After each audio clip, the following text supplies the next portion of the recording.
Hi friends, Mickey Mankis here and welcome to Out the Back Door. Today I'm going to be making ugly chicken with a twist.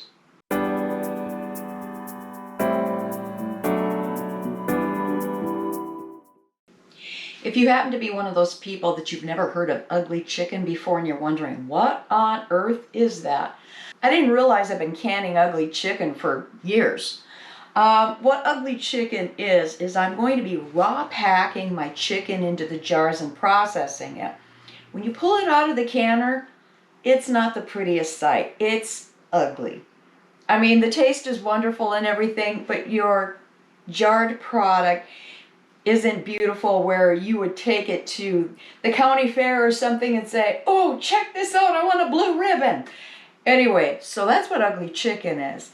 I want to thank Dakini Woman. She was on the video of how to can bacon and left the comment that she mixes chicken and bacon together and cans it. And I thought, yeah, one of those light bulb moments where I can bacon, I can chicken, but I hadn't put the two of them together. And to me, it was like, that would be so easy to do. And when you open it up, there's so many different ways you could use this with the bacon mixed in with the chicken already. I'm thinking, okay, chicken and bacon, meat salad, you know, for sandwiches, and chicken and bacon pasta salad.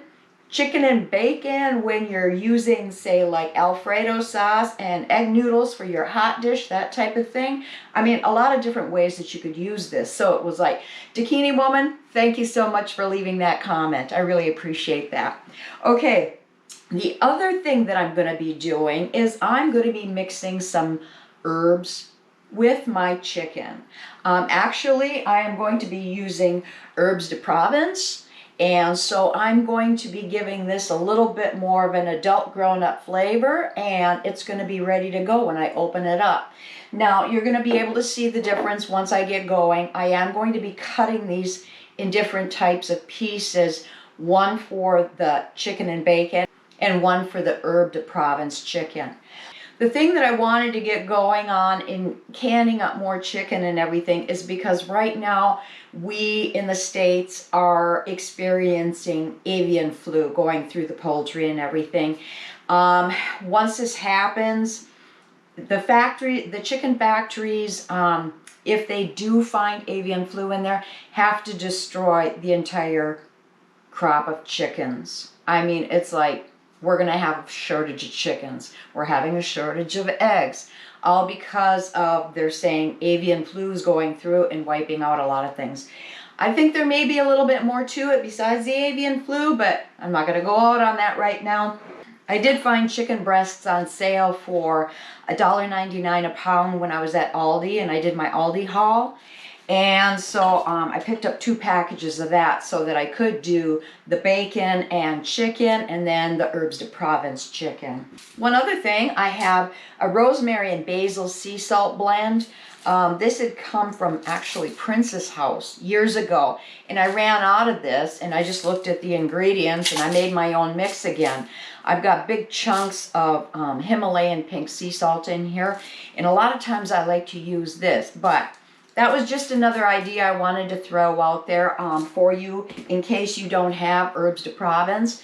I'll be doing a video pretty soon on how to make your own herbes de Provence, but I'm out of a couple of ingredients right now because I didn't realize this was the last of my batch that I put together. So once I get all my ingredients and everything, I'll show you how easy it is, and you don't have to spend lots of money on saying, oh, I went to the store and bought herbes de Provence, you know, that type of thing. So anyway, all right, I am going to be pressure canning this because we're doing meat, and I'm going to be doing it in quart jars. Usually I do it in pint jars, but I've been having a hard time finding jars, and it's just, well, quarts will do a nice family-size meal once I open it up. I also did find some Oscar Mayer bacon. What size was it? 22 ounce. It was on sale at the time that I picked it up at the grocery store. And I'm going to be using 2 packages of this. Now, it's totally up to you whether you do want to add bacon and do the bacon chicken. If you want to use less bacon, if you want to use more bacon, all up to you. And I'm going to be cutting these up into smaller pieces. All right, let me get that one out of the way. You know, cutting frozen bacon is a lot easier than when it's just been sitting in the refrigerator. But I want to show you how small I'm cutting these up. Because once I open the jar, actually my chicken's going to start shredding apart because I'm going to be dicing that up also. But I just want small pieces. And this is the way that I'm going to do it. You do it whatever way you want. So I'm just going to be dicing this up. Toss it into my bowl for now. I think maybe I kind of want to get those pieces broken apart. Maybe if I spin it around. Maybe if I flip it upside down. Let's try cutting it this way, see if it works better. Because that one back piece just keeps hanging up. I guess it's going to hang up no matter what. All right. I'll see you in a minute. All right, I've got my bacon all chopped up, both packages and everything. And I'm going to set that aside. I'm going to be trying to take off kind of the big chunks of fat. Yeah, we've got some over here. I'm going to trim these off, the chicken breast a little bit. And I realize we've got a ton of fat in the bacon, but I don't need all this extra fat on the chicken also. Okay, so being I have not mixed the two together before and canned them at the same time, I give some thought to that. It's like, do I want to cook this partially ahead of time? Kind of like when I canned the bacon, I cooked it about halfway through before I canned it. It finished cooking when it was processing and everything, but it was like, so trying to make that decision. Now I'm going to pack this in with the chicken totally raw. And I'm thinking that I'm probably going to really have ugly chicken because I'm going to have bacon fat in there also. I'm hoping that the fat will all raise towards the top and I'll be able to skim it off a lot easier because the chicken is going to make its own juice when it's processing in the jars.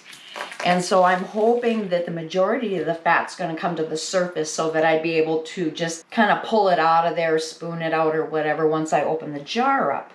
Now, if you want to cook this part way or even fully cook it before you mix it in with your raw chicken to can it, that's fine. So like I said, I've never done the two together before, but the reasoning I'm going to do it this way is because I want all that delicious bacon flavor infusing in with the chicken at the same time.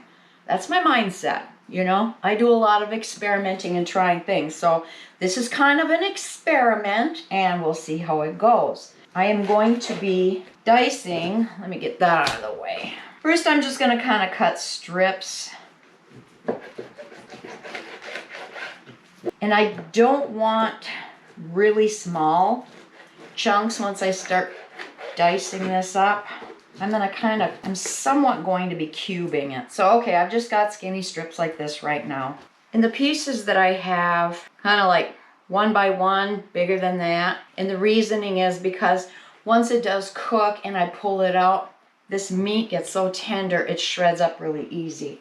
So I'm just going to plop those on the side in here. I'm only going to be cutting up 1 package of chicken. Well, that's what my plan is, but I'm looking at the amount of bacon that I've got in there. And I might have to dig into 1 or 2 more breasts out of the other package, being I have a large amount of bacon. When I get to that point, I'll show you what's going on. I switched knives. I just celebrated my birthday not long ago, and my sister bought me this knife because she happened to be watching one of my videos, and I made a comment about I should get a different knife, like one of those fancy ones they show on TV where, what do? They use the knife and they cut a can or they cut into wood, and then they go and they cut a tomato, and they can do paper thin slices. And I'm thinking, so I made that comment. It's like, well, I should get one of those knives and try it. And she bought me one for my birthday. Thank you, Donna. And it was like, hey, I need to give this a try. It's pretty slick. All right, there we go. Okay, just wanted to share my little find. I did use 2 more of the breasts out of that second package of chicken. When do I ever guesstimate very well? All right, I'm putting it in a bigger bowl so I can mix this up. I'm tempted to try one of these jars tonight. All right, I'm just mixing all the bacon in with the chunks of chicken here. All right, also, normally I add a bit of salt to my chicken when I can it. And I'm not going to do that this time because of the bacon having a smoky flavor to it already, you know, and it's been cured with salt and other nitrates and, you know, all that happy stuff that we really don't want to eat, but bacon's so good. But I'm almost tempted to, you know what this would really be good is if I grabbed a jar of my marinara sauce and mix this all together later on with some pasta. What I want to do is I'm going to be using larger pieces for the herbes de Provence. I kind of want the chicken breast to hold together more into one piece instead of shredding apart so easily like smaller chunks do. So being these are bigger chicken breasts, I'm just going to cut them in half. Set them here for now. And like I said, these are going to be making their own juice when they cook. Now, I'm using my All-American canner, as I have been for years. I gave up on my Presto, but I have the 941 out right now. I have water in there already, my 2 inches of water, and I have a really low flame underneath just to keep the water warm. The reason I don't want to bring it up so it's boiling or anything is because my chicken is ice cold. It had been frozen. I left it in the refrigerator for a few days so that it would thaw out, but it is still ice cold. And once I pack it into the jars, which I do have in the oven, and I heated for 20 minutes at 220 degrees Fahrenheit to sterilize, which technically wasn't necessary being we're pressure canning and we're going to be processing over 10 minutes. But I had them in there. Now I need my jars to cool down some, so I'm not sticking ice cold chicken into my jars. I don't want any temperature shock for anything. So, okay, the next thing I'm going to do is I'm just laying my chicken breasts out on a tray here, so I can put my seasoning on them, you know, my herbs. And this is another reason that I want to do quart jars. Some of you might say, your pieces are too big, they're not going to process properly. This is the way I do it, okay?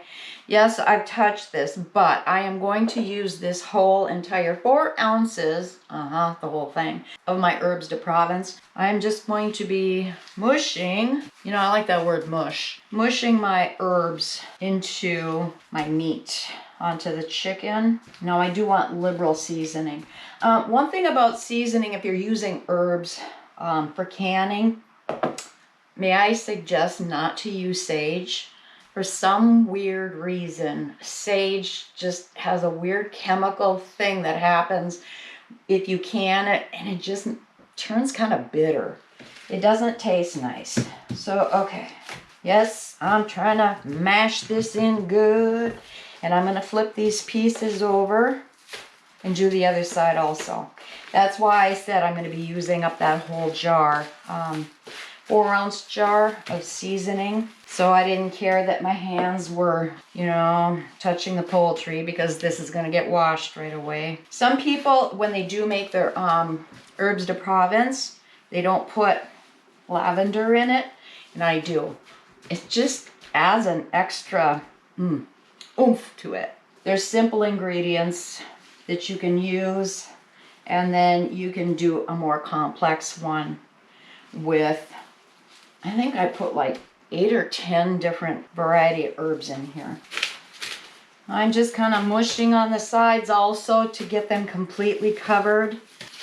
This is kind of like when I do my canned vanetta. Instead of porchetta, I use porchetta seasoning. I showed you a video of how I make porchetta seasoning, and I'll put that, I do chunks of venison. That's why I call it vanetta. So instead of porchetta, I've got vanetta, but I'm using my porchetta seasoning. And this is the same thing I do, is to make sure that my pieces are totally covered in my herbs and seasoning. All right, that's pretty good. Let me go grab the jars. All right, I'm gonna start with the chicken and bacon and fill my jars. I do have my Tatler lids scalding right now, and I'm gonna leave a head space of approximately 1 inch.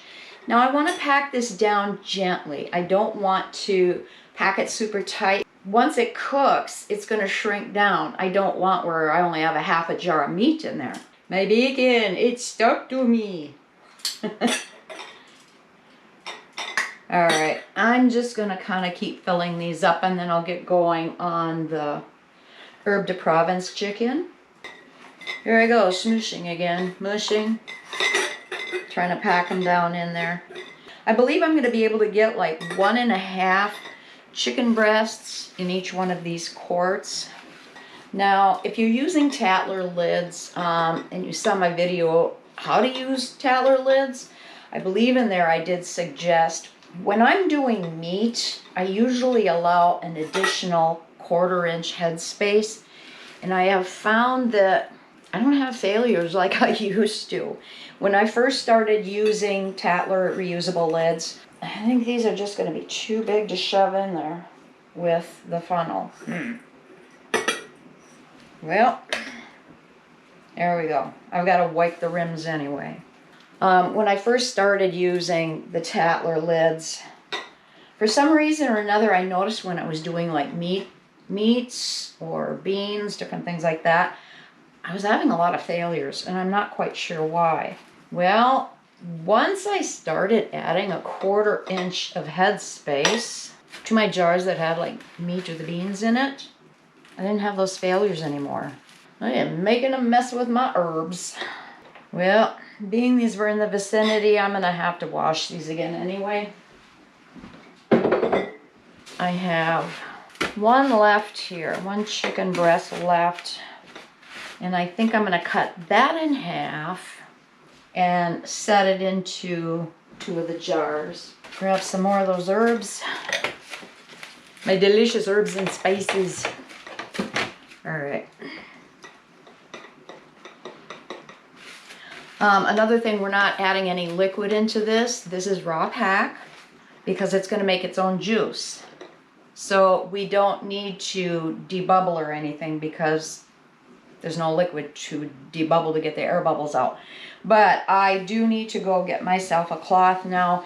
I've got to start wiping down the rims really good. Now, besides the fact that you want these jar rims really clean because we've put meat in it that does have fat on it, well, you should be cleaning your rims anyway. But I noticed there was a lot of herbs that were stuck around the top when I was trying to put the pieces down into the jars because they just didn't fit through the funnel so well. I thought by using the funnel I would eliminate some of that, even though I'd still wipe these clean, but that was one of the main reasons I did this with the chicken and the bacon, is I didn't want all that pork fat, bacon grease type, you know, on there where I'd have to use vinegar to start cleaning it up to break the grease. So I'm just using a wet paper towel right now to clean my rims really well. I wasn't quite sure how many jars I was going to need. I actually ended up getting ready 2 dozen. I just, you know, I'd rather be over-prepared than under-prepared and have to scramble and try to get more jars, lids, that type of thing. So even my lids, the 941 will hold 18 quarts. And so I always put an extra lid in than what the canner will hold, just in case one isn't working. I can grab another one. See, I'm kind of curious. I can see this is one of the older lids compared to the newer ones. it domes up on the top. I don't know if I like that. I mean, generally it sucks down and seals fine, but I've had a couple of them that just don't like to play very well. Now, fingertip tight. I know we all have different fingertip strength, but we don't need to crank down on them. So this one that I'm kind of eyeballing that I said was an older one, they went to kind of a new style. They were trying to, they call them easy lids? Easy seal, Tatler Easy Seal. Anyway, they were hoping to be able to do more like a regular metal flat, where I believe you didn't have to go and tighten down the bands after you remove them from the canner. I don't know. That part I don't know for sure, but it's like, to me, they work the same. Okay, I'm gonna load up my canner now. Now, like I said, my meat is cold. Right now, my jars are cold, and they were warm when I took them out of the oven, but I was able to take them out bare hands where they didn't burn me. My water's just simmering in my canner right now, and so I'm gonna place these in there. I'm gonna get the cover on and everything, but I'm gonna bring my temperature up slowly, being that I do have everything that is cold. I don't want any jars busting on me. Being I'm doing quarts, I'm gonna be processing these for 90 minutes. If you're doing pints, you wanna do 75 minutes. At our elevation, I am doing 10 pounds. And let me correct myself on, I always say 10 pounds. And that's what it is when I'm using an All-American with the type of weighted regulator that I'm putting on there. If you're using something similar to like a Presto or Miro, if you're in my elevation category where I'm saying 10 pounds, you would do 11 pounds. I just want to clarify that because I forget that not everybody's using an All-American. Let me get these loaded up and I'm going to get this going. I want to show you really quick what I ended up doing in my canner. Being the chicken didn't have any liquid added to the jars or whatever, and when I put more jars in there, they started kind of bouncing around, floating. They became buoyant, and so I just added an additional tray to the top of the jars. I filled a jar full of just regular hot water and set it on top to weigh it down so that the jars aren't going to be bouncing around once it starts processing.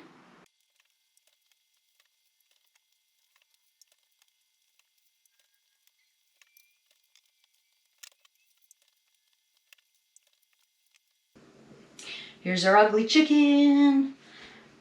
I don't think it's that ugly. Well, it's not the prettiest, so.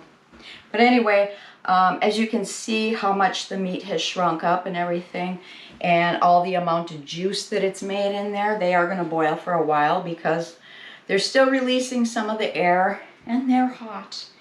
The one that I was questioning is back here with the old lid, and it's still kind of domed up. It may pull down yet. I've had that happen in the past, so I'll check those out later. But like I said, Zucchini Woman, thank you so much for giving me the idea of putting the chicken and the bacon together instead of canning it separately.